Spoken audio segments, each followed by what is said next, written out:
Okay, it's exactly 10 minutes for a while.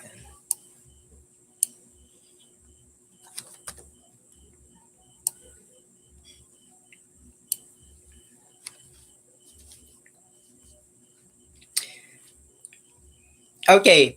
Once again, good evening everybody. General education po tayo. Clue words ang ibibigay ko sa inyo. Frequently asked board examinations ang sasabihin ko sa gabing to.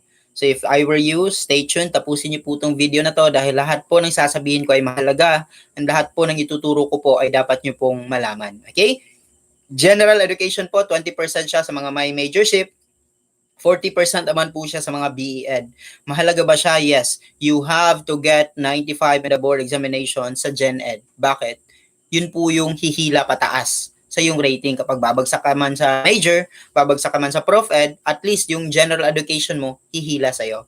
Okay? So I am Sir Melvin Boracho po. I passed last September 2019 board examination with a board rating of 89.60 at ang pinakamataas ko po ay ang general education. Nakakuha po ako ng 95 sa general education. In the history of the licensure examinations po, ang general education na 95 is ang pinakamataas na rating na nakuha ng isang examinee. And here I am now teaching you those things, how I memorize them, what are the techniques, of course, what are those frequently asked board exam questions na aking nakita noong September 2019. And without any further ado, motivation tayo. General education. General education po, you just have to memorize, master the important. Of course, you cannot study everything, so you have to study smart, study wise, and then study hard on the things that you find important. Yun yung sabi ko, di ba? So, again, teachers, mag-memorize ka lang, especially the videos that I am talking here, you are equipped. You are prepared. I will tell you, after this live, you can take the board examination and you can get 75. Yes, I mean it. 75 and up, no? So, kapag in-order mo pa yung preparations mo, tataas pa yan. Okay? So, I will now start teachers' first item, general education clue words for general education drills. Source po natin ng mga questions na kitagkunan, ang let keys to success, but of course, we're going to rationalize things here. Number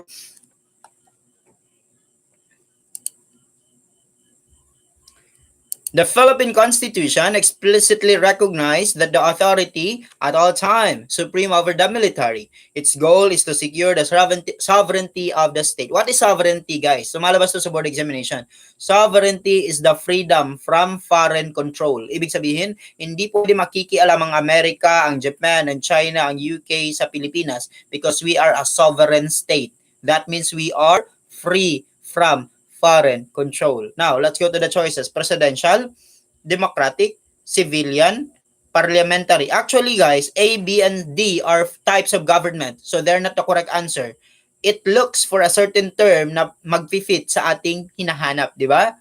So, if you answered presidential, you are wrong. Presidential is a type of government in the Philippines. If you talk about democratic, are we democracy? Yes. Are we democratic? Yes. Parliamentary. Are we parliamentary? No. We are Republican and democratic country. Sir, di ba nag-parliamentary tayo? Yes po, during the 1973 Constitution. Now, listen to me, lumalabas to sa board examination. According to Batasang Pambansa, Ferdinand Marcos changed the government of the Philippines into blank. Anong tawag? Batasang Pambansa. Pag may nabasa kang Batasang Pambansa, ang sagot agad dyan, parliamentary.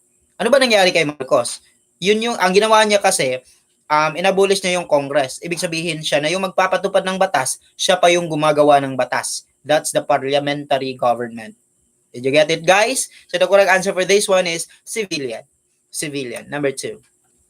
The father of social justice. Tinatanong sa board exam, hindi yan nawawala. The father of social justice. Sino sagot dyan?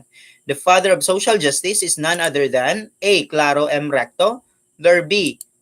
Sergio Osmeña, letter C. Manuel Quezon, or letter D. Who's letter D? Jose P. Laurel. Sige, isa-isahin natin sila. Isa-isahin natin sila. Pag sinasabi nating Claro M. Recto, lumalabas sa board exam yan, sabihin nyo lang dissenter. Dissenter. Siya po ang dakilang dissenter against the American. Tandaan nyo po yan, lumalabas yan palagi kahit sa majorship. Against the American. Siya po yung ayaw na ayaw niya talaga ang mga Amerikano. Handa siya magpapakamatay para sa mga Pilipino. Kaya siya ay nilason at namatay siya, of course, dahil gusto niyang namatay, di ba? So that's it, no? Ayaw na ayaw niya sa mga Amerikano. That's why, ayan, pinoison lamang siya. The Great Dissenter, that's Claro M. Recto. Next. Sergio Osmeña is the shortest serving president. Listen to me. Again, the shortest serving president, and he is the first speaker of the Philippine Assembly. He is the first speaker, tandaan nyo yan, lumalabas na sa board examination, first speaker of the Philippine Assembly, Philippine As. Tandaan nyo yan, that's Sergio Osmeña. He's from Cebu, no? Now, Manuel L. Quezon is the what? He is the person who let the girls vote. Women's Suffrage Act. Yun po yung ginawa niya. Nakaboto ang mga kababaihan. That's one. Second, he is the ideal politician. That's second. The third po, siya ang ama ng wika.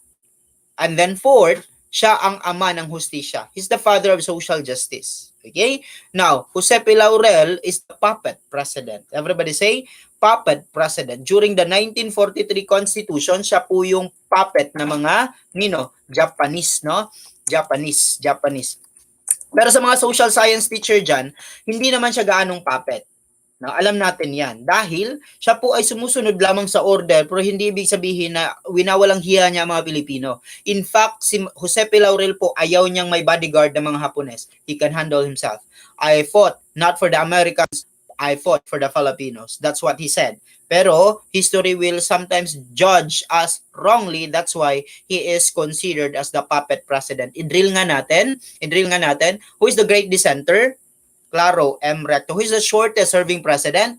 Sergio Osmeña. Who is the puppet president? Jose P. Laurel. Who is the father of social justice? Manuel L. Quezon. Women's Suffrage Act? Manuel L. Quezon. The first Mindanaoan president. Presidents tayo. The first Mindanaoan president. Duterte. Again, Duterte. Daang matuwid. Noynoy Aquino. No wangwang policy. Noynoy Aquino pa rin yan. Binigyan na si Simeon Aquino III. Ina ng demokrasya. Cory Aquino. I will make this country great again.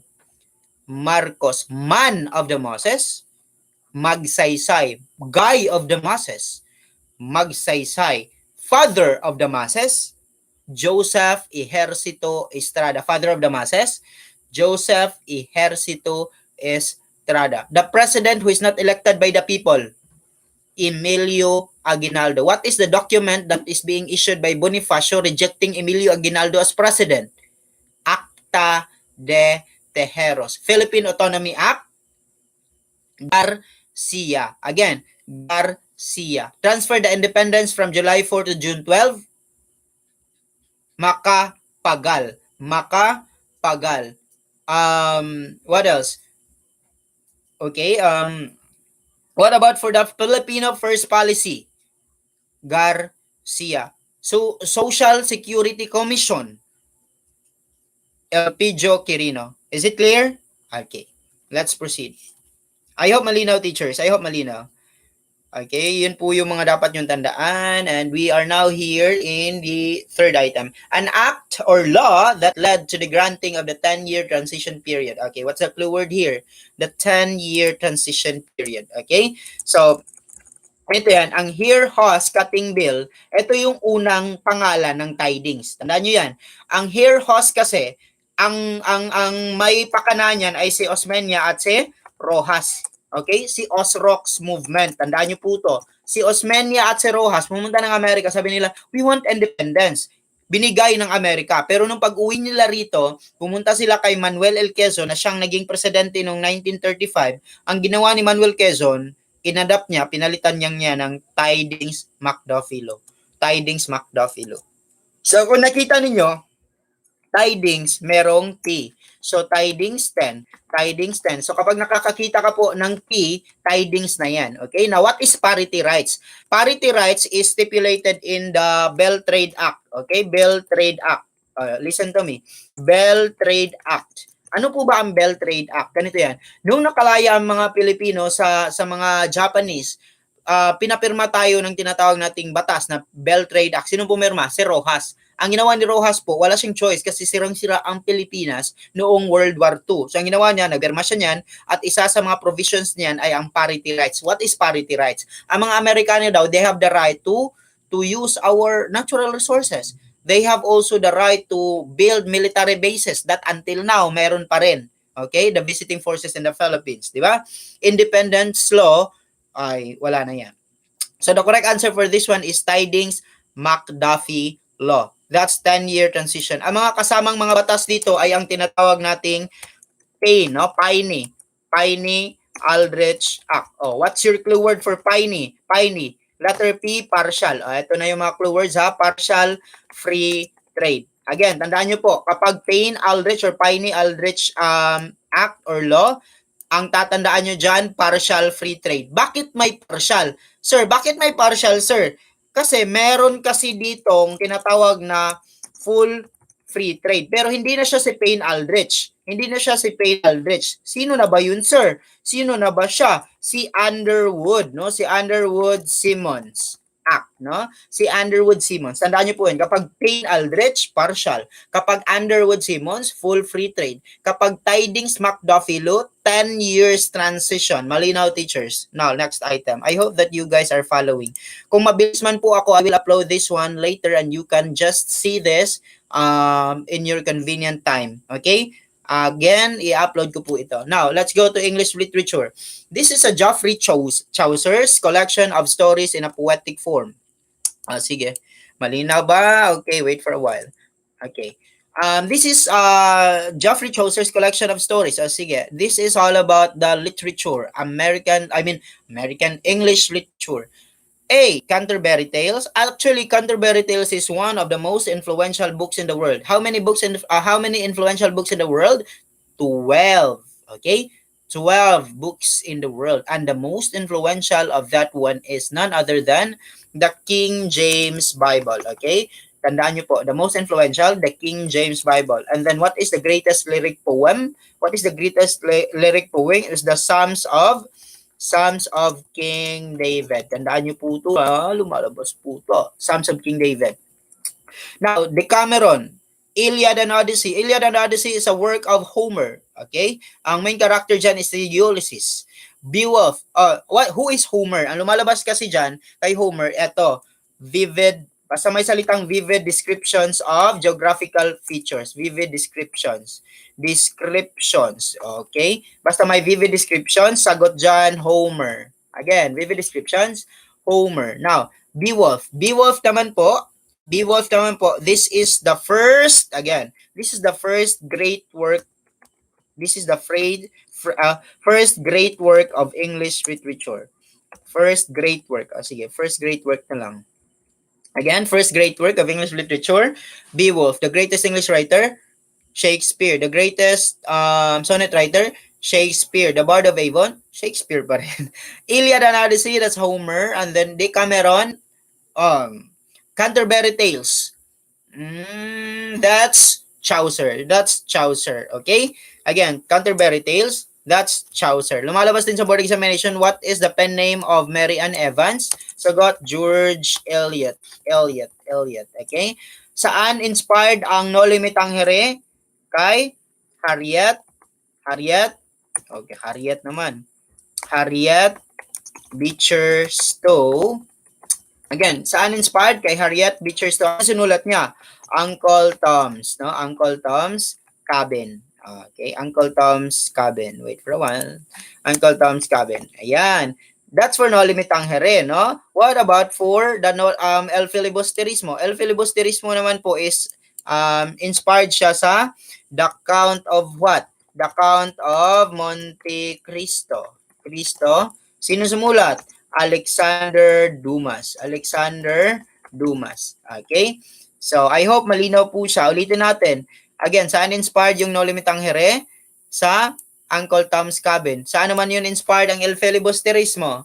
Kay Count of Monte Cristo by Alexander Dumas. Sino naman po sumulat ng Canterbury Tales? Geoffrey Chaucer. Geoffrey Chaucer is the Morning Star of English Literature. Tandaan niyo po yan. Again, Geoffrey Chaucer is the Morning Star of English Literature. Morning Star. Morning Star po siya. Okay? Morning Star. Ayan. Yan. Okay? Morning Star siya. So let's proceed. The correct answer for this one is letter A. Letter A. Next, the Katipunan in Cavite was divided into two fractions. Actually, it's Magdiwang and Magdalo, no? Again, Magdiwang. Wait for a while. I will point that out. Okay? Ayan. Magdiwang and then Magdalo. While the Magdiwang in Cavite was led by Mariano Alvarez, and then Bonifacio is included on this one, who led the Magdalo faction. Magdalo po is si Aguinaldo. Sino ba si Baldomero? Kapatid siya ni Emilio, no? Again, Magdalo, Baldomero, Aguinaldo. Sino ba si Ciriaco Bonifacio? Kapatid yan ni Andres Bonifacio. Sino pa si Daniel Tirona? Siya po yung nag-provoke kay Bonifacio noong nagkaroon ng Tejeros Convention. Again, noong nagkaroon ng Tejeros Convention noong 1897, siya yung nagsabi na hindi ka naman abogado, hindi ka bagay sa posisyon na yan. Nagalit si Bonifacio, tumayo siya at kinuha niya yung armas niya, sabi niya, duelo tayo! Ayan. So, noong hindi po kumala si Daniel Tirona, after a while po, siguro mga ilang weeks, ayan, si Bonifacio po ay pinaresto ni Emilio Aguinaldo for the cases of pagtatraidor sa bansa, sa bayan, no? So, kawawang-kawawa, no? Ang nagtayo ng Katipunan, ginawang traidor sa history. Ay, nako po. Sige, so, Artemio Ricarte po, siya po yung LV Bora. Okay? LV Bora. Do you want me to discuss history in just at least 2 minutes? Okay, ganito yan. During the propaganda movement lang po, ha? Sige, during the propaganda movement, nagsimula yan kay triumvirate of the propaganda movement, namely Graciano, Rizal, and then Marcelo H. Del Pilar, si GRM. Again, sino? Si GRM. They're the triumvirate of the Katipunan. Now, triumvirate of the propaganda movement. What is the purpose of the propaganda movement? To become a province of what? To become a province of Spain. To become a province of Spain. To become a province of Spain. That's the purpose of the lumalabas yan sa board examination. And then, another, what is the newspaper of the Katipunan? Newspaper of the propaganda movement, La Solidaridad, The Solidarity. That's a newspaper of the propaganda movement. Pero ang tanong, what is the newspaper of the Katipunan? Sagot dyan, Kalayaan, no? Kalayaan. Okay, nagsimula yan sa propaganda movement. So, let's go. Si Rizal dyan. Ang lumalabas kay Rizal is the greatest hero of the Malayan race. Ang aso niya ay si Usman. At ang kanyang ang kanyang pare na nagbinyag ay si Rufino Colliantes. Si Rizal po ay tinuturo sa ating eskwelahan by virtue of what law? 1425, no? 1425 of the Rizal Life's Course, no? Now, tinatanong din po kay Rizal, si Polavieja, siya po yung nagpapatay kay Rizal. At ang nagpatapon kay Rizal sa dapitan ay si Dispuhol, okay? Dispuhol. At ang abogado ni Rizal ay si, sino? Sino abogado ni Rizal? Si Andrade, okay? Now, punta tayo sa tinayo ni Rizal noong July 3, 1892, ang La Liga Filipina. O ano ba tinatanong dito sa board examination? It is the National Socio-Civic Organization founded by Rizal which seeks to unite the country. Again, it is the National Socio-Civic Organization, La Liga Filipina. Rizal yan, La Liga Filipina. Tandaan nyo yan, okay? And then another one, of course, dahil ang La Liga Filipina ay naglast lamang ng 3 days, naitayo noong July 7, 1892 ni Andres Bonifacio ang Katipunan. So look at the event. Again, propaganda movement. Nag-fail ba ang propaganda movement? Yes. Bakit? Leadership struggle. Pumunta tayo sa La Liga Filipina. Nag-fail ba ang La Liga Filipina? Yes. What's the reason? Dinakip si Rizal. Noong nag-fail ang La Liga Filipina, 3 days after, itinayo ang Katipunan. Sinong nagtayo? Sila Bonifacio. Now, ano ba ang nagiging resulta ng Katipunan? Anong resulta ng pagkakatayo ng Katipunan? Pinatay si Rizal. Bakit ba pinatay si Rizal? Hindi naman siya yung founder ng Katipunan. Ayaw nga niya ng violence. Siya yung pinagbintangan na founder ng revolution. Kaya pinatay siya. So the result of Katipunan is the death of Rizal. Okay? And then, because of the death of Rizal, nagkakaroon ng election or meeting, Tejeros Convention. Tejeros Convention. This is very important po, Tejeros Convention. Noong nagkaroon ng Tejeros Convention, sinong na-elect as president? Si Emilio Aguinaldo, di ba? So, as a result, what is the result of Tejeros Convention? Pinatay, sino? Si Bonifacio. Okay? Tandaan nyo yan, pinatay si Bonifacio. That's the result of the Tejeros Convention. Did you see the events? Madali lang po talagang i-master ang history. Again, propaganda movement, nag-fail. Bakit? Leadership struggle. Okay? Sumunod ang La Liga Filipina, nag-fail. Bakit? Nahuli si Rizal. Sumunod, Katipunan. Anong resulta ng Katipunan? Pinatay si Rizal. Kailan pinatay? Noong December 30, 1896. Okay? Kailan ba birthday ni Rizal? June 19, 1861. Tandaan niyo po yan. Saan inisilang si Rizal? Sa Calamba, Laguna. Ano ang profesyon ni Rizal? Ophthalmologist. Sino ang unang inspirasyon ni Rizal? Sino? Oh, ang mama niya, 'di ba? Si mother. Anong kinamatay ng mama niya? Fever. Pag walang fever, old age. Okay? So now, nang pinatay si Bonifacio, of course, diyan lang naman yung tanong, pero I can summarize history if you want, pero I will just do that in some other time po kasi marami pa tayong tanong na dapat sagutin. Are you guys learning? I hope that you are not bored, no? I-drill nga natin. Sino nag-provoke? Sige, i-drill natin mag-participate ka diyan. Yung mga sinabi ko, try to answer on your seats. Okay? Sige. Sino kapatid ni Bonifacio? Si Riaco Bonifacio. Sino naman yung nag-provoke kay Bonifacio? Daniel Terona. Sino naman yung magdalo? Emilio Baldomero Aguinaldo. Sino naman yung El Vibora? Artemio Ricarte. Who are the triumvirate of the propaganda movement? Si Graciano, si Rizal, at si Haina.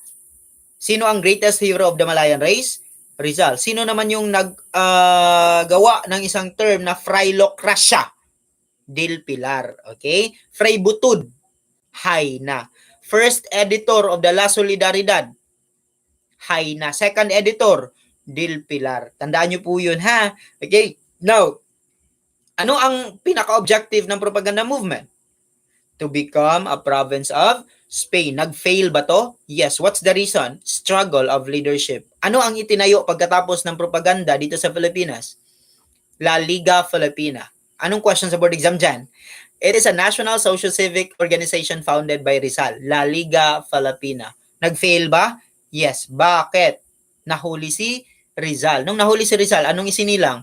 Katipunan after 3 days. Tama? Sino ang kasama? Si Bonifacio. Anong resulta ng Katipunan? Pinatay si Rizal. Sino nagpapatay? Si Pola Vieja. Pinatapon ba siya sa dapitan?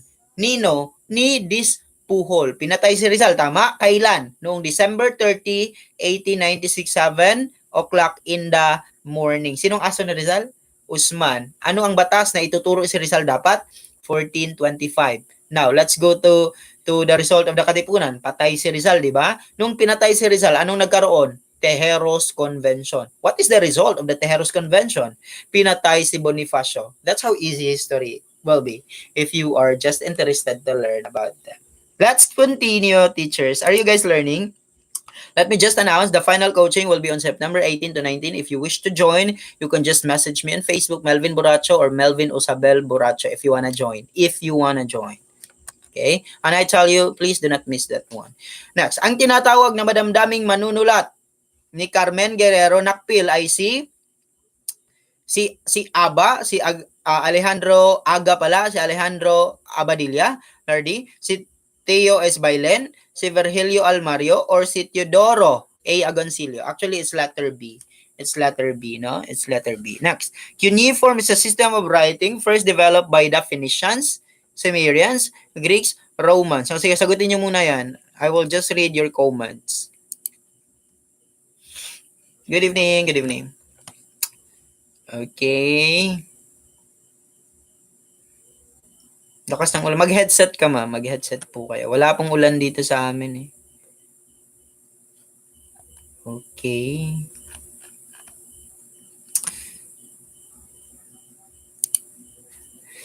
See, cuneiform is a system of writing first developed in in Phoenicians? Phoenicians po, alphabet sila. Sige, I will just type, no? Para hindi po kayo Phoenicians po is alphabets, no? Again, Phoenicians, alphabets. Now, Greeks naman po is ang tinatawag nating, Greeks po is hindi ko po alam spelling. Hieroglyphics, okay? Greeks naman po is hieroglyphics. Wait, no, it's not hieroglyphics. It's Egyptians nga pala, no? Egyptians is hieroglyphics. What to remember about the the Greeks is the Spartans, no? Spartans and the Athenians.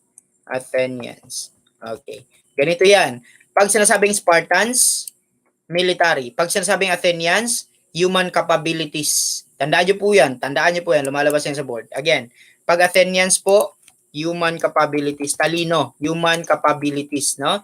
Human capabilities. Pero kapag Spartans, military, no? Patay-patayan, sampal-sampalan sa bunutan, di ba? Yun po yung Spartans. They are famous for their, what? City-states. Okay? That's for the Egyptians, pero wala siya dyan. Ang Egyptians po, hieroglyphics, no? Okay, now, Greeks po, ang tatandaan mo dyan, Hellenistic culture. Again, sa Greeks po, ang tatandaan mo dyan, si Alexander the Great, no? Hellenistic culture. That's for the Greeks. Now, for the Romans naman po, ang tatandaan mo dyan is, of course, military traditions. Tandaan nyo yan. Oh, wait. No, it's not military training. It's utilitarianism. Tandaan po ito, ha? For the greater good of the greater number. Utilitarianism yan. So, what is the correct answer? It's actually letter B, Sumerians. Now, let's talk about the civilization. Nagsimula po ang civilization sa Mesopotamia or the Sumeria. Again, nagsimula po ang civilization sa Mesopotamia or Sumeria. Saan particular? Sa Fertile Crescent or tinatawag nating Twin River, the Tigris and Euphrates River. Fertile Crescent, doon nagsimula. At of course, sumunod naman po dyan sa mga civilization ay ang Egypt. Egypt naman po, meron tayong tinatawag na hieroglyphics ang Egypt, di ba? And ang kanilang river ay Nile River. So tandaan nyo po, kapag may river, may civilization. Okay? So Nile River, Egypt po siya. And then of course, sumunod naman po dyan is ang India or meron silang Indus River. At ang kanilang sulat ay Indus script. Tandaan nyo po yan, okay? And then sumunod naman po dyan ay ang China. China naman po is, of course, meron silang river na Yangtze at Huanghu, di ba? So lumalabas na sa board exam, hindi nawawala to. Huanghu and Yangtze.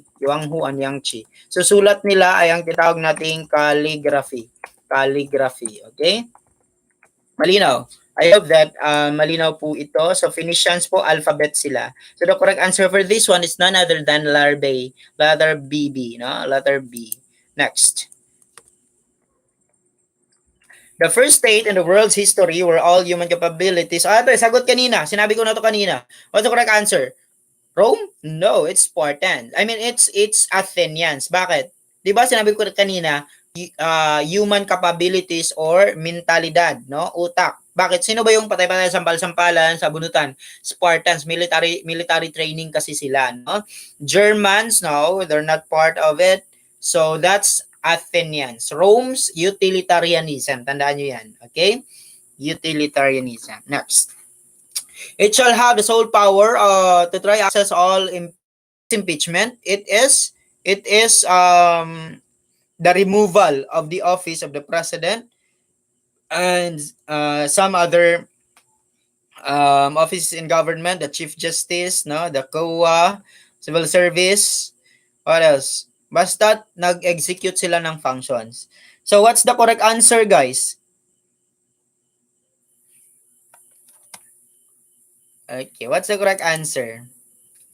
Actually, the correct answer for this one is the House of Representatives. Kapag nagpa-impeach ka, manggagaling talaga yan sa lower house. So, ganito yan. Government functions tayo. Pag sinasabi nating Sandigan Bayan, Supreme Court pa rin yan. Senate naman po is the upper house. Now, let's go to the branches of the government. How many branches are there in the government in the Philippines? 3. The legislative, executive, and judiciary. Pag sinasabi nating lawmaking, legislative. Pag sinasabi nating implement, executive. Pag sinasabi nating interpret the law, judiciary. Sino ba ang nagpapatupad ng batas? Executive. Ang presidente, executive. Ang congressman, legislative. Gumagawa ng batas, legislative. Nag-interpret ng batas, judiciary.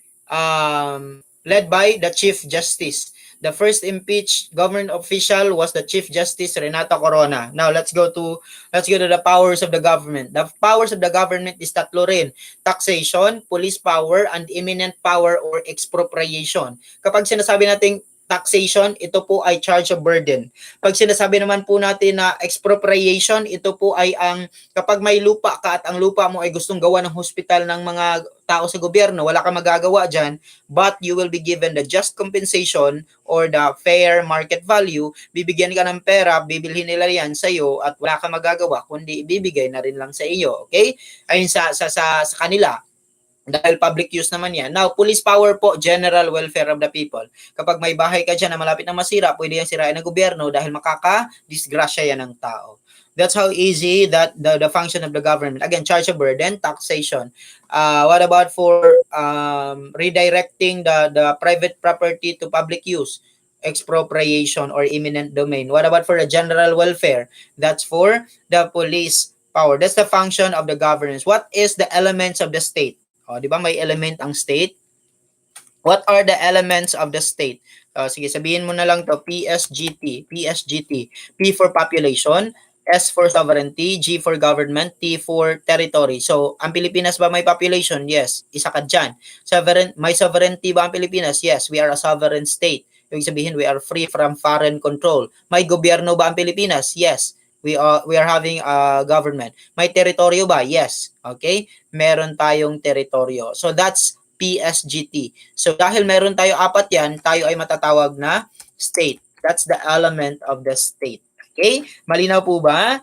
Malinaw pa sa sikat ng araw. So, the correct answer for this one is none other than House of Representatives. Grabe, no? Ang bilis ko magsalita. Mabilis ba po ako? Pero malinaw naman po ba? Malinaw po ba yung mga pagtuturo ko, guys? Baka naman po, nahirapan kayong humabol, is pwede nyo naman itong review. I-upload ko naman ito pagkatapos. So, no worries, di ba? Actually, kapag nasabayan mo na po ako, pasado ka na sa board examination. Ibig sabihin, mas mabilis ka na sa akin. Ibig sabihin, hindi ka na nag-iisip, lumalabas na lang yung mga katanungan sa iyong isip at sasagot ka na lang. Okay, guys. Am I still malinaw there? Baka po tulog na po kayo, ha? Baka po wala na po kayo dyan at kayo po ay pagod na. Just tell me that I will end this one. Malinaw po ba? Actually po, that's only 25% of the things that you have to study for the general education. Okay, so I will continue. Final coaching po, September 18 to 19. If you wanna join, just message me on Facebook. Okay, next. Term of office of the members of the House of Representatives. Oh, may terms of office nila. Hindi ko nasali kanina. Sige, ganito yan. Pag sinasabi nating terms of office, tenure. Again, anong tawag dyan? Tenure or the length of term. Now, kapag sinasabi natin presidente, 6 years yan. Ilang term? 1 term lang. So, ang presidente, 6 years, 1 term. Okay? 6 years, 1 term. Ilang edad? 40. Now, congressman tayo. Congressman, 3 years, ilang term? 3. Age, 35. Wait. 25. Dahil kapag, ano ka naman, senador, 35. Ilang term? Pwede ka pa magpa-elect dyan ng 3 terms, di ba? Tapos, ang edad mo dyan is 35. At dapat ikaw ay naturally born Filipino. And of course, kapag gusto mo maging senador is, ano pa ba ang qualification? 6 years ang term mo, di ba? Napunta tayo sa Chief Justice. Ang Chief Justice po ay, of course, ina-appoint lamang yan ng presidente. 40 years old dapat, isang Chief Justice at 14 Associate Justices, di ba? So, that's it. Just message me on Facebook if you want to inquire. Okay, so the correct answer for this one is for the House of Representatives, their term of office is just 3 years. 3 years po sila. Okay? Okay, so gusto niyo i-drill? Sige, drill natin. Ako magtatanong, ikaw sasagot. Okay? Sige. So, sasagot ka lang dyan, ha? Magsasalita ka dyan. Just like me here, magsasalita ako na mag-isa ako. So, magsasalita ka dyan. Tandaan nyo po, the more you hear yourself, the more you are going to remember. That's according to Edgar Dale, okay?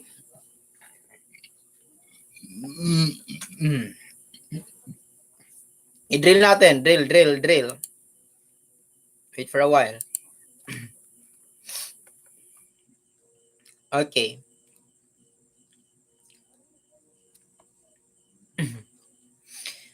In the present, what constitution... Ready na ba? Papasa na ba? Magtatap na ba? Okay, so let's try to do the drill. Okay, let's start.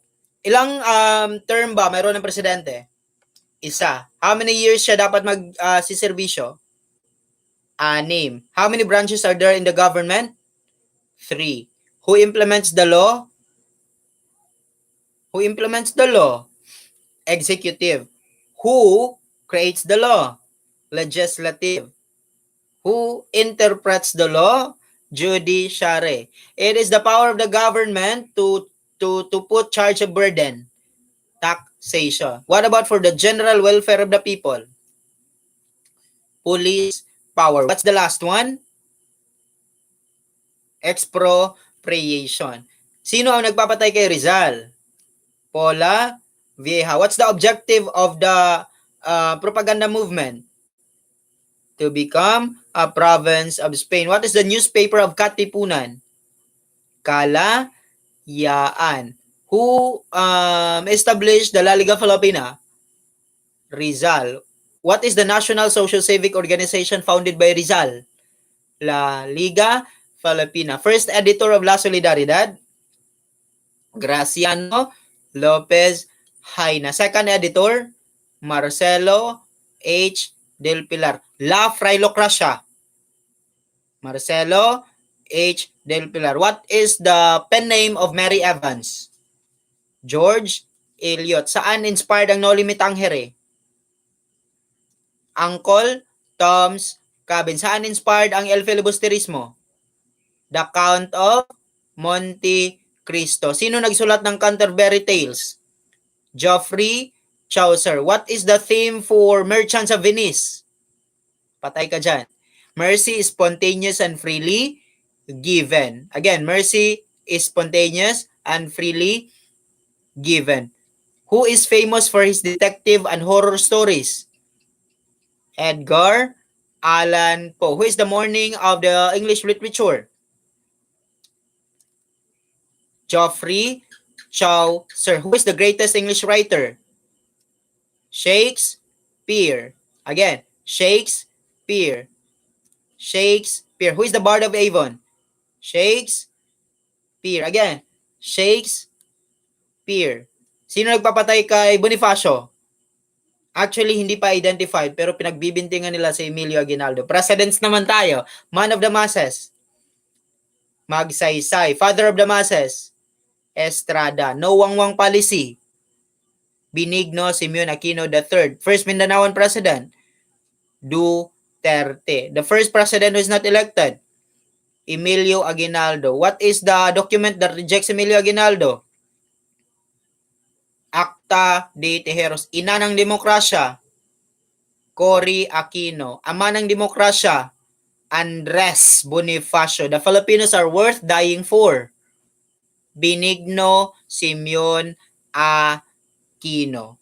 This republic is a strong republic.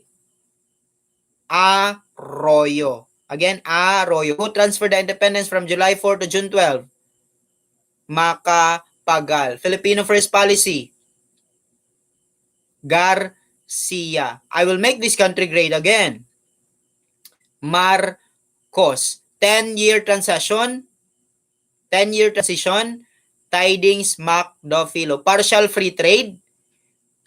Payne-Aldrich Act. Underwood-Simmons Act. Full free trade. Again, full free trade. Who is the president for the 1935 Constitution? Manuel L. Quezon. Who is the puppet president? Jose P. Laurel. Who is the father of social justice? Who is the father of social justice? Manuel L. Quezon. Women's Suffrage Act? Manuel L. Quezon. Pag-usapan natin ang rights, political rights.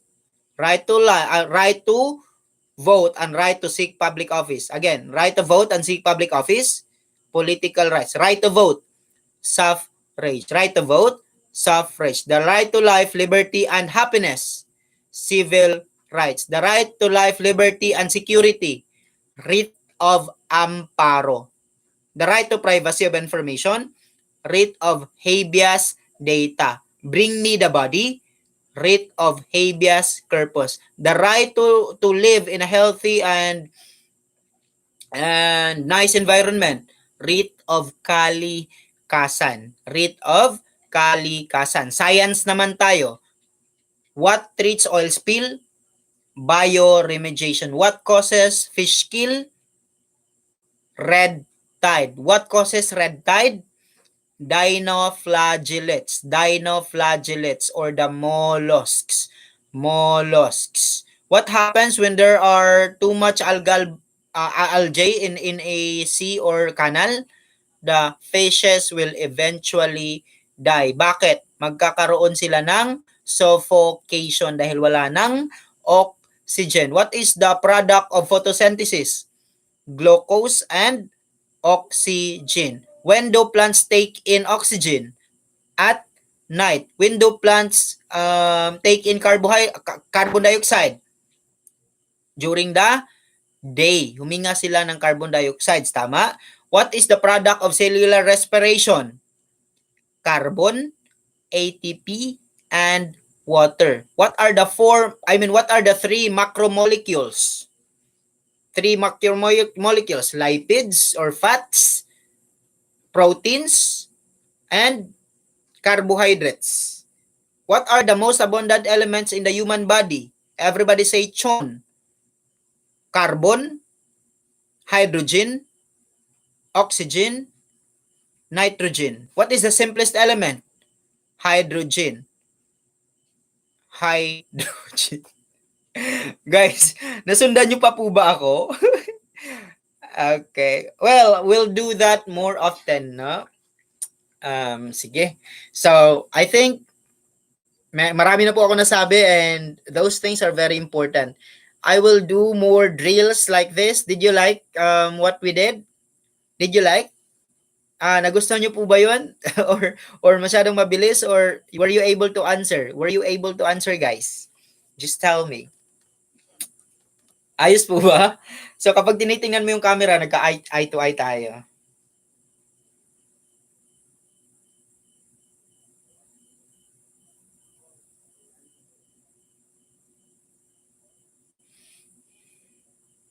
Yes.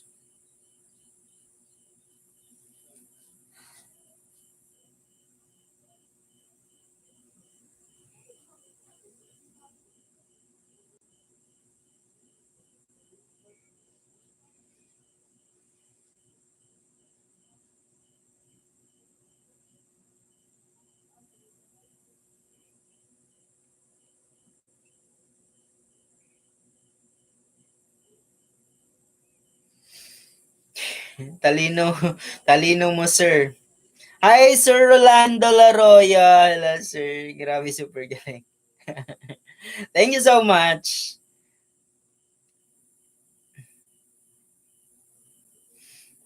We'll do that more often, no? Ayan. Nakasabay naman po ba kayo? That's the most important. Pahingi copy, sir. Mabilis po. Talino niyo, sir. Sana mahawaan kami. Well, you are here, no? Para po kunin yung mga alam ko. Actually, guys, if you do learn and if you do listen very carefully po, is no problem. Everything will be recorded. Kasi po, kapag naglalaba ka, kahit anong ginagawa mo, pakinggan nyo lang po yung boses ko. Kahit sa board examination, naririnig nyo po ako. That's a guarantee. That's a guarantee. Mm-mm. Thank you, sir. Silent viewer from the Baha City. Hello, Ma'am Danica Albino. From Davao City. Wow. Davao City, newly updated po siya. It's the chocolate capital of the Philippines. Sir, pasend naman ng copy, sir. Galing mo talaga. Mark talaga. Again, guys, if you wish to join the final coaching, which I suggest, wag niyo pong i-miss. Wag niyo pong i-miss to. Okay? For me lang po, wag niyo pong i-miss. Sayang na sayang. Okay? Sayang na sayang. So, you just have to message me on Facebook if you want. If you wish to join. Pero hindi naman po tayo namimilit. Na? Sir, ano po kinakain nyo? Bakit ang talino nyo? Ay, mga hilaw. Actually, kumakain ako ng mga hilaw. Like mga pipino, mga lemon, mga kalunggay, mga talbos ng kamote. Kahit anong hilaw, hindi ako masyadong kumakain ng karne. Piliin mo yung rich in vitamin B. Vitamin B6, vitamin B12. Basta may B. Brain yan. Okay? Dapat malinaw din yung mata mo, vitamin A. No? Sige. Dahil napag-usapan na rin lang, eto. How many lobes are there in the cerebrum? 4. Eto, frontal lobe, temporal lobe, parietal lobe, and then dito, occipital lobe. Ano po ba function ng frontal? Thinking. Ano po ba ang function ng temporal? Hearing. Ano po ba ang function ng parietal? Parietal, hubon, parietal. Sensations, tactile sensations, yung malambot, yung matigas, yun. Tapos dito naman po sa occipital is oxy, from the word oxy, that's vision. Vision. And then what controls your breathing? That's the brainstem. What controls your balance? That's the cerebellum. Okay?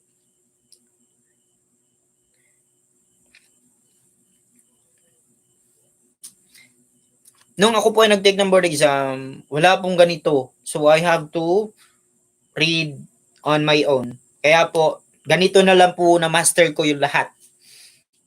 Dahil sinasarili ko po. Ngayon, I'm sharing this to you dahil nakita ko po na kailangan po talagang gawin. Kailangan po talaga. So, I think I have helped you a lot naman po. So, I think teachers, we're done. Thank you so much. God bless you and see you next live. If you wish to sponsor load, just message me on Facebook.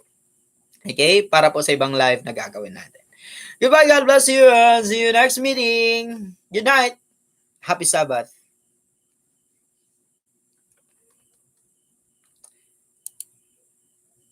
And 3.